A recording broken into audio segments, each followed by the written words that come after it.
Every day we're confronted with countless decisions like what to wear, to eat, and what to buy. Sometimes it's those seemingly insignificant purchases that put you right back where you left off on a journey you started many years ago. For me, it was 25 plus years ago when I spontaneously purchased a cute fat quarter bundle of fabric to make a baby quilt for a friend. That led me to buying my very first sewing machine off the bottom shelf of a big box store and Modest Singer machine that very day. That purchase 25 plus years ago put me right back on my quilting journey I had started when I was 14 years old. As I brought home my fourth machine a year ago, an amazing and interesting story on its own, and I will share it later in the video. But I realized how far I had come, how much I had learned, how much I wish I had known all those years ago. Hi Quilty friends, welcome back. Today I'm going to share with you 5 items I wish I had known about when I bought my first sewing machine many years ago. The first item is the importance of finding a sewing machine dealer and/or repair person near where you live. Because the reality is you're going to need to be able to take that machine in for maintenance at least once a year. Plus they're there if you have any questions or any issues with your machine. And if you buy from them, often will offer classes for you on that machine, which is really a valuable thing to get. As well as they may offer the opportunity to buy a used machine. And then if you decide one day that you've outgrown the machine, you could take it back potentially and trade up for another model. The second item that I learned about is there are a lot of different brands of sewing machines out there for quilting.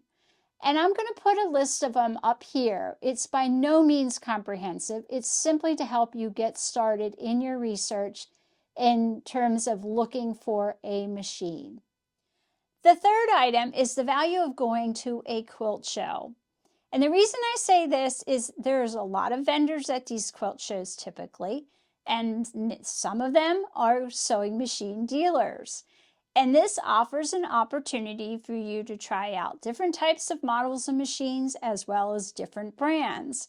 And if you go to one that's fairly close to you or local, a lot of times the dealers that are there are local to you, and that will make things a lot easier again if you need to take your machine in for maintenance or if you have any questions or issues and or to get classes. But the other thing that I've seen at quilt shows is the machines are often on sale, as well as they offer an opportunity to purchase a demo type of machine. The fourth item is budget. And here in the United States, a machine will run anywhere from 3 figures to 5 figures in terms of dollars. But before you get maybe too discouraged in hearing that, I'm going to share with you in terms of buying a new machine. I'm going to share with you my story of how I bought my 4th machine. Now, last year I was at a quilt show, and it had been a while since I had gone shopping and looked at prices of sewing machines for quilting, pretty much pre-COVID. So I kind of had a number in mind, and when I saw the prices, I wasn't quite ready for it because they had gone up significantly in price. So I decided I was going to save up a little bit longer and just wait. Well, wouldn't you know, a few weeks later in my Quilt Guild newsletter, there was my machine for sale through an estate sale. And one of my guild members had given a thumbs up on the machine, and it was also a brand that my good friend who's a quilter also has a lot of experience with. So I reached out to her and did some due diligence on the machine and the model and how to look for different things on the machine when I went to test drive it. And it came home with me. So that is something you can consider as well as you do some research. And if you buy a used machine, the downside is the classes were no longer offered at the local dealer because it was an older model. But they were kind enough to show me a few things that I needed to know. And I've gone in and asked lots of questions, and they've always been very helpful and showing me and teaching me different things. So you might want to look for a resource like that in your area. The fifth item is the different types of features that you should look for in a sewing machine that you're going to use for quilting. The first is the different type of feet options that would come with the machine.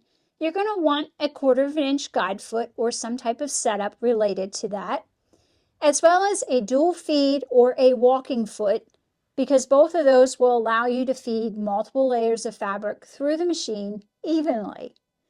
The other foot that you might want to consider is a free motion foot for free motion quilting.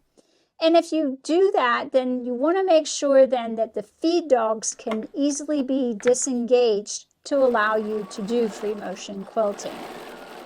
The other item is an up-down needle position that allows you to select that, a thread cutter, a needle threader. Those are all really nice. The ability to adjust the pressure with your presser foot. And then there's also a lift that you can use with your knee that allows you to lift up and down your presser foot while you're sewing. And that's kind of handy to have as well. The other item that you kind of need to pay attention to is something called throat space. And this is the distance from your needle over to the side of your machine. And the more this space here, this is the throat space, the bigger this is, the easier it will be for you to move your quilt projects through your machine. Because otherwise you're kind of having to fold everything over. So it just makes, the smaller this is, it's just a little bit harder. So just pay attention to that when you're looking at a machine. The other thing that you kind of need to pay attention to is, do you want computerized or fully manual? And they both offer pros and cons. Both of mine are both slightly computerized, and I think they are nice. I did have a manual machine when I started, and it was good, but the computerized is nice, but again, sometimes that can be a difference in price as well. So you just need to kind of look at that. The other thing you need to pay attention to is motors. There are different types of motors on the machine, and you want a motor that's going to be able to deal with heavy fabric. And when it starts right up. There's no grinding or anything at the beginning when you start sewing your fabric through it. So there's a motor called a DC, or known as a direct current. And this is a powerful motor, and it tends to be quieter, and it tends to be a good machine for quilting. Now there's another motor out there called an AC, or an alternate current motor, and that tends to not have quite as much power as the DC motors. So when you go to look at your machine, just make sure that you are kind of paying attention to that and making sure that the motor that you're getting on your machine is going to handle what you would want to sew on that machine. The other item is portability. So where are you going to be taking your new sewing companion? This is my Singer Featherweight Sharon, and as you can see, she only weighs a few pounds and she is quite portable, and that's why Singer Featherweights are so popular among quilters. If you want to learn a little bit more about these machines, I did a video on it, and I'll put a link to it up here. You can check it out. But you want to consider where you're going to take your machine. Are you taking it to travel, classes? And then if you are, then you might want to consider looking at a trolley or some type of cart, depending on the size of the machine that you're getting and how much you're going to be traveling with it. The last thing you need to consider is how you're going to set your machine up and where is it going to live.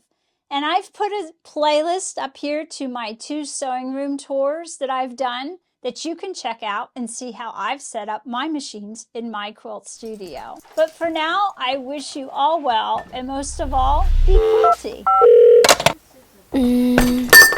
사실은